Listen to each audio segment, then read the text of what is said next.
বন্যার পানি কমলেও কমছে না ভোগান্তি, দৃশ্যমান হচ্ছে ক্ষয়ক্ষতি। এই বিষয়ে বিস্তারিত জানাতে সুনামগঞ্জ, জামালপুর ও সিরাজগঞ্জ থেকে যুক্ত হচ্ছেন সহকর্মীরা। প্রথমেই চলে যাচ্ছি সুনামগঞ্জে, সেখানে আছেন সহকর্মী মেহেদি। মেহেদি, আপনি জানাবেন বন্যার ক্ষয়ক্ষতি সম্পর্কে বিস্তারিত। লিনিয়া, আসলে সুনামগঞ্জে দুই দফা বন্যায় কিন্তু ব্যাপক মানুষ ক্ষতিগ্রস্ত হয়েছে।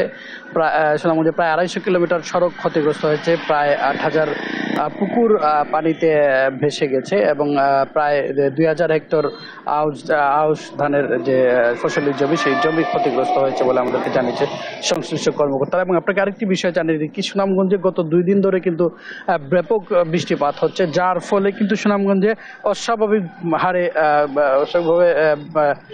পানি বৃদ্ধি পেয়েছিল এবং সুনামগঞ্জে সুরমা নদীর পানি কিন্তু বৃদ্ধি পেয়েছিল। আমরা এই আগের খবরে যেমনটি জানিয়েছিলাম যে সুনামগঞ্জে সুরমা নদীর পানি বিপদসীমার 30 সেন্টিমিটার নিচ দিয়ে প্রবাহিত হচ্ছে, অর্থাৎ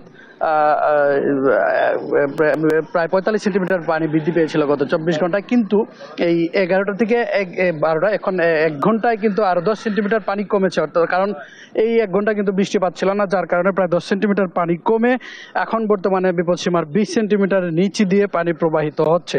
তবে সুনামগঞ্জের যে নিম্নাঞ্চলের যে গ্রামীণ সড়কগুলো আছে, সেই সড়কগুলো কিন্তু পানিতে নিমজ্জিত আছে বলে আমাদেরকে জানিয়েছেন স্থানীয়রা। এবং আপনাকে একটি বিষয় জানিয়ে রাখি, সুনামগঞ্জের তাহিরপুর বিশ্বম্বরপুরের যে সড়ক আছে, সেই সড়কটি কিন্তু পানিতে শক্তিয়ার খোলা সড়কটি পানিতে নিমজ্জিত হয়ে তাহিরপুরের সাথে সুনামগঞ্জের সরাসরি যান চলাচল কিন্তু বন্ধ আছে এবং এই পানি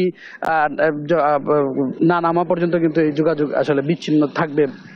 এবং আমরা কথা বলেছিলাম সুনামগঞ্জে পানি উন্নয়ন বোর্ডের নির্বাহী প্রকৌশলী মামুন হাওলাদারের সাথে। তিনি আমাদের কাছে জানিয়েছেন আগামী 24 ঘন্টা ভারতের চেরাপুঞ্জি এবং সুনামগঞ্জে বৃষ্টিপাত হতে পারে, যার ফলে বন্যার পরিস্থিতির আরো অবনতি হতে পারে বলে তিনি মনে করছেন। তো এই ছিল সুনামগঞ্জের মোটামুটি বন্যার পরিস্থিতি। এবারে আমরা চলে যাব জামালপুরে, সেখানে আছেন আমাদের সহকর্মী মেহেদি হাসান। মেহেদি, জামালপুরের বন্যার সর্বশেষ পরিস্থিতি কি? মেহেদি, গত 24 ঘন্টায় জামালপুরের 4 সেন্টিমিটার পানি বৃদ্ধি হয়ে এখন কিন্তু জামালপুরে 55 সেন্টিমিটার উপর দিয়ে প্রবাহিত হচ্ছে যমুনার পানি। সবকিছু মিলিয়ে এক ধরনের জন দুর্ভোগে পড়েছেন যারা বানবাসী রয়েছেন তারা।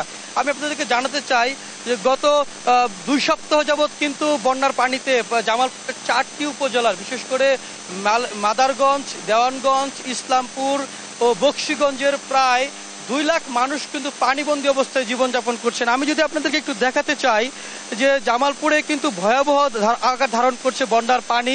এই যারা আসলে বন্যার পানিতে আটকে আছেন বা বানবাসীরা রয়েছেন, এই 2 লাখ মানুষ তারা কিন্তু এখন খাদ্য সংকটে ভুগছেন, কারণ এই 2 লাখ মানুষ বেশিরভাগই তারা কিন্তু কৃষিকাজের উপর নির্ভরশীল। তারা কিন্তু খেটে খাওয়া মানুষ। এই বন্যার পানির কারণে তাদের বাড়ির চারপাশে পানি থাকার কারণে কিন্তু তারা কোনো ধরনের কৃষিকাজ বা কোনো জীবিকা নির্বাহ করতে পারছে না।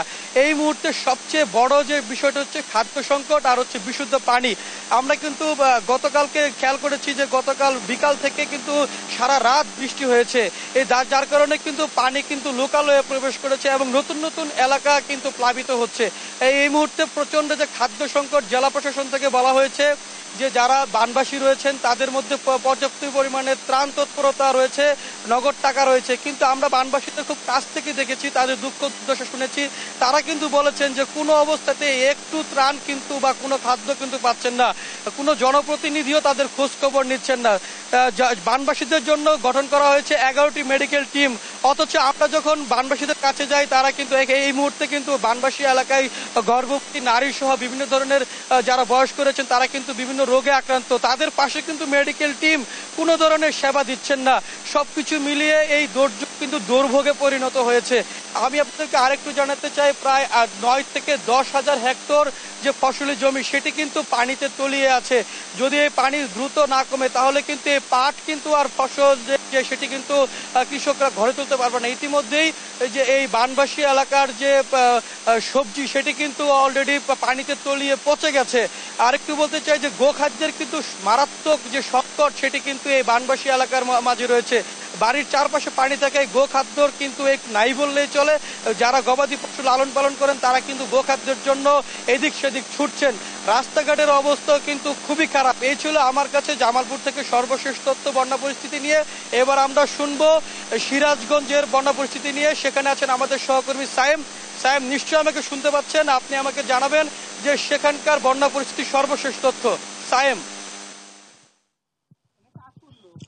মেহেদী, সিরাজগঞ্জে যমুনা নদীর পানি বিপদ সীমার ৪৫ সেন্টিমিটার উপর দিয়ে প্রবাহিত হচ্ছে এবং কাজীপুর পয়েন্টে বিপদ সীমার ২৫ সেন্টিমিটার উপর দিয়ে প্রবাহিত হচ্ছে।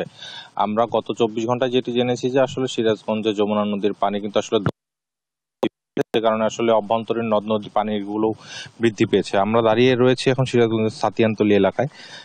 আসলে সিরাজগঞ্জে বন্যা পরিস্থিতি অবনতি হয়েছে। গত দুদিন ধরে পানি আবারও বৃদ্ধি পাওয়ার ফলে কিন্তু আসলে যে লোকালয়ে যে পানি রয়েছে সেই পানিগুলো কিন্তু এখনো বের হতে পারেনি, যে কারণে আসলে এখানকার লোকজন কিন্তু এবং জনসাধারণ কিন্তু পানিবন্দী হয়ে পড়েছিল এবং তারা কিন্তু নানান ধরনের ভোগান্তির শিকার হচ্ছেন। লোকালয়ে পানি প্রবেশ করার ফলে কিন্তু যাতায়াত ব্যবস্থা এবং রাস্তাঘাট তলিয়ে যাওয়ার কারণে তাদের যাতায়াতে নানান ধরনের সমস্যা হচ্ছে। আসলে নৌকা ছাড়া আসলে তাদের আর কোনো পথ নেই যে আসলে চলাফেরা করার। এছাড়া সিরাজগঞ্জে আমরা কৃষি অফিসের এবং প্রাণী অফিস থেকে যে তথ্য পেয়েছি সেটিতে সিরাজগঞ্জে গবাদি পশু প্রায় যে লালন পালন করছে সেখানে কিন্তু ১,৭৪,০০০ গবাদি পশু এই বন্যার পানিতে আক্রান্ত হয়েছে এবং প্রায় ৩,৪১,০০,০০০ টাকার গবাদি পশুর যে খাদ্য রয়েছে সেগুলো কিন্তু আসলে ক্ষতিগ্রস্ত হয়েছে। কৃষি অনুযায়ী আসলে সিরাজগঞ্জে প্রায় ৩৪টি ইউনিয়নে ৫টি উপজেলার ৩৪টি ইউনিয়নের ৬,৫৪৩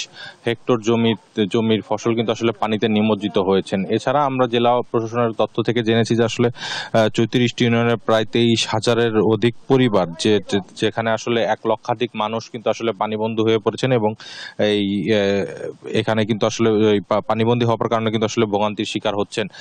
আমরা জেনেছি যে আসলে আরো ২-১ দিন পানি বৃদ্ধি পেতে পারে, এরপরে আসলে আবারও পানি কমতে শুরু করবে। এছাড়াও কিন্তু সিরাজগঞ্জে প্রায় ৮১টির মতো শিক্ষা প্রতিষ্ঠান বন্ধ রয়েছে, যে কারণে আসলে সমস্যা হচ্ছে। এই ছিল আমার সর্বশেষ। আমরা পেয়ে যাব।